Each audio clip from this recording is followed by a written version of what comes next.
कुछ सवाल होते हैं जो अध्यात्म के जगत में बार बार पूछे जाते हैं। सवाल होने चाहिए, बुद्धि सवालों से मुक्त होनी चाहिए। बुद्धि का निसंशय होना आवश्यक है, क्योंकि साधना में इसके सिवा हम आगे नहीं बढ़ सकते, प्रगति नहीं कर सकते।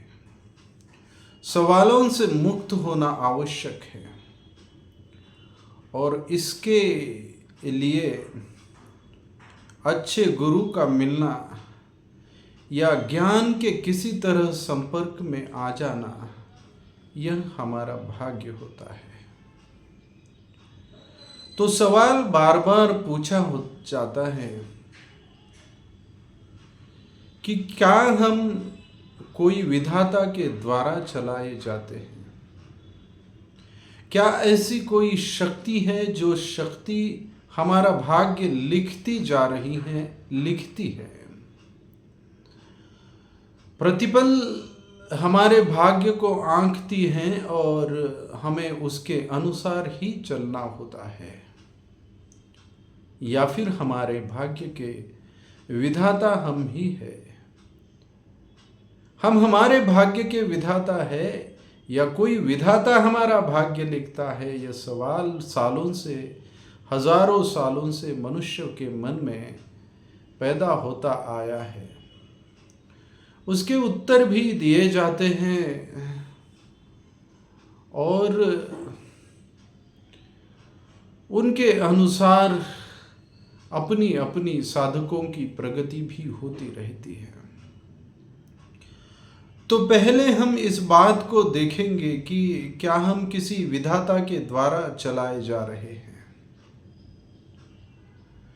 हम किसी विधाता के द्वारा चलाए जाने को बहुत आधार है, क्योंकि यह जो ब्रह्मांड है, यह जो जीवन की व्यवस्था है, वो इतनी जटिल है, वो इतनी बड़ी है, विशाल है कि हम ठीक तरह से उसकी कल्पना भी नहीं कर सकते। ये ब्रह्मांड इतना विशाल है, जीवन इतना जटिल है और इतने सुनियोजित ढंग से चल रहा है कि हम इसकी कल्पना भी नहीं कर सकते कि कोई नहीं होगा और ये अपने आप चल रहा होगा। तो हमारी बुद्धि का जब बस नहीं चलता है, वो सोच सोच कर हार जाती हैं, थक जाती हैं, तो ऐसा सोचती हैं कि ये सब परमात्मा चलाता है, हमारे हाथ में कुछ भी नहीं है, हम कठपुतलियाँ हैं। वो एक गाना था, हिंदी में है, जितनी चाबी भरी राम ने, बस उतना चले खिलौना। तो हम सिर्फ खिलौने हैं। हमारी आयु, हमारे सुख दुख, हमारे जीवन में आने वाले सारे के सारे परिवर्तन किसी विधाता के द्वारा तय किए गए हैं।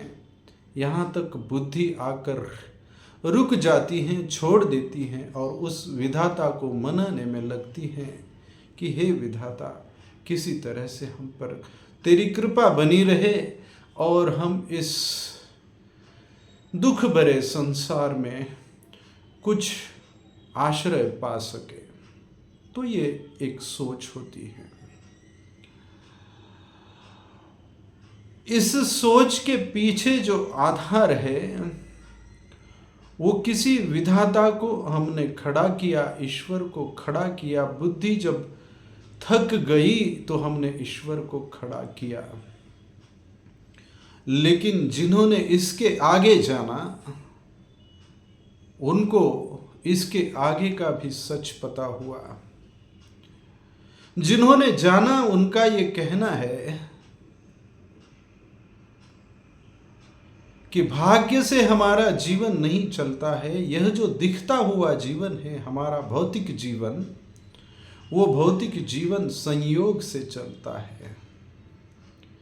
यह जो प्रकृति है वो अनादि है, अनंत है। जैसे परमात्मा अनंत है, अनादि है, उसी की यह प्रतिकृति है। तो ये जो प्रकृति के बने बनाए नियम है वो भी चिरस्थायी हैं और उसी के अनुसार हमारा जीवन बदलते रहता है। कोई इंडिविजुअल ईश्वर आकर के हमारे जीवन में हस्तक्षेप नहीं करता है। गीता में कृष्ण कहते हैं कि मैं किसी के कर्म में हस्तक्षेप नहीं करता हूं।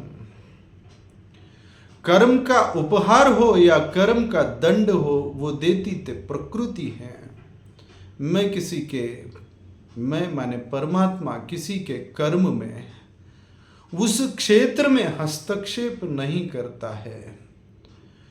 तो ये प्रकृति द्वारा चलाया जाता है और हमारा भाग्य हम जिसे कहते हैं, हमारी आयु कितनी होनी चाहिए, ये सब प्रकृति के संयोग से होता है। प्रकृति में उस समय जो चीजें चल रही होती हैं उस समय हमारी आयु अगर खत्म होती है तो हो गई, उस समय बच गए तो बच गई। ना उसमें कुछ डालने वाला कोई है ना उससे बचाने वाला कोई है, यह तो सिर्फ संयोग है। क्योंकि वातावरण के जो परिवर्तन होते हैं उनके अनुसार इस भौतिक जगत के भौतिक शरीर के परिवर्तन होते हैं और मनों में सृष्टि में भी जो परिवर्तन होते रहते हैं वो मन में परिवर्तन होते रहते हैं। उनके अनुसार हमारी मानसिक स्थितियां भी बदलती रहती हैं। तो ये संयोग मात्र है, लेकिन अगर ऐसा होगा तो सिर्फ मनुष्य के जन्म का तो कोई अर्थ नहीं होगा। मनुष्य की स्वतंत्रता का कोई अर्थ नहीं होगा, क्योंकि तब मनुष्य सिर्फ परतंत्रता होगा। और अगर मनुष्य के हाथ में कुछ भी नहीं तो उसके जीवन का क्या मूल्य है। तो हम पराधीन हो गए, स्वतंत्रता का कोई मूल्य नहीं होगा, तो ऐसी बात नहीं है। इस दोनों क्षेत्र के आगे भी जिन लोगों ने जाना उन्होंने बताया कि भले ही भौतिक जगत के क्षेत्र में तुम्हारे हाथ में बहुत कम चीजें हो,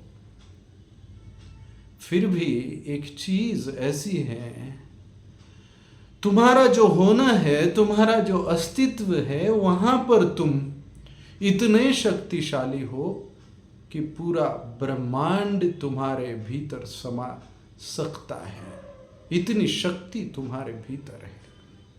तो ब्रह्मांड की सारी शक्ति का संचलन तुम अपने आप में अनुभव कर सकते हो, वो उन्होंने जानकर कहा है। तो भाग्य के लिखने का जहां तक सवाल है, उन्होंने कहा कि भाग्य तो न प्रकृति लिखती है, प्रकृति तो सिर्फ कर्मों का दंड या कर्मों का उपहार देती है एक नियम के अनुसार। विधाता तो कुछ भी नहीं करता है, वो तो सिर्फ साक्षी हैं। परमात्मा तो कोई दखल अंदाजी नहीं करता, लेकिन तुम्हारे अपने कर्म होते हैं जो तुम्हारा भाग्य तय करते हैं। तुम अच्छा कर्म करोगे तो भाग्य अच्छा ही होगा। तुम बीज अच्छी तरह का बोगे, तुम अगर मीठे फल देने वाले वृक्षों का बीज बोओगे तो भविष्य में जाकर के मीठे फल मिलेंगे। खट्टे फल देने वाले वृक्षों का बीज बोओगे तो उसी के जैसे परिणाम आएंगे। तो हमारे जो कर्म की व्यवस्था है वही हमारे भाग्य की व्यवस्था है। अगर हम ठीक तरह से सोचें, अगर हम भाग्य के अधीन होंगे तो हमारे कर्म भी भाग्य के अधीन ही होंगे। तो कर्म करना भी हमारे हाथ में अगर नहीं होगा तो इस जीवन में क्या अर्थ होगा। कर्म करना हमारे हाथ में है और उसका फल प्रकृति देती है। उसका फल मिलता ही है, जैसा कर्म होगा उस वैसा ही फल मिलता है। और यह धर्म की नींव है। यह जो कर्म का नियम है, पूरे संसार में जो जो धर्म है, उन धर्मों की यह नींव है कि अच्छा कर्म करो तो अच्छा फल मिलेगा। तुम ही हो जो अपने जीवन की भविष्य को बदल सकते हो, अपना वर्तमान बदल सकते हो। कोई भूतकाल को नहीं बदल सकता, लेकिन वर्तमान बदला जा सकता है, भविष्य भी बदला जा सकता है। सिर्फ कर्म की व्यवस्था के अनुसार चलो। और यह कर्म की व्यवस्था जो है, तुम्हारी आदतें बुरे कर्मों की तरफ झुकी हुई हैं, संसार की तरफ झुकी हुई हैं। तुम्हें लगता है कि संसार की तरफ झुकेंगे, इस संसार में सुख है, और इस परिवर्तन होने वाले, प्रतिक्षण बदलने वाले संसार में बुद्ध कहते हैं, जिस घर में आग लगी हो उस घर में तुम रहने की सोच रहे हो। तुम जरा देखो तो कुछ पलों में वो घर भस्मसात होने वाला है, लेकिन तुम अभी ये सपने संजो रहे हो कि इस घर में मैं ऐसा रहूँगा, वैसा रहूँगा। ऐसे ही जीवन प्रतिपल बदल रहा है, नष्ट हो रहा है, और तुम इस नष्ट होते जीवन में अक्षुण्ण सुख की, न बदलने वाले सुख की चाह रख रहे हो। तो ये जो तुम्हारा संसार के उन्मुख होना, यही हमारे दुख का कारण है। यह योग का कहना है, धर्म का कहना है। तो संसार में मन को रखकर जितना भी सोचोगे तो तुम दुखों से मुक्त नहीं हो सकते। तो संसार के आगे भी तुम्हारा होना है, इस बात की समझ तुम्हें साधना से आती है, ध्यान से आती है, योग से आती है। सारे महापुरुष ध्यान को करने को कहते हैं, क्योंकि ध्यान से तुम्हारा मन शुद्ध हो जाता है, और शुद्ध होते होते मन के पार की जो तुम्हारी चेतना है, उस चेतना का तुम अनुभव कर सकते हो। ये धर्म की साधना की व्यवस्था है।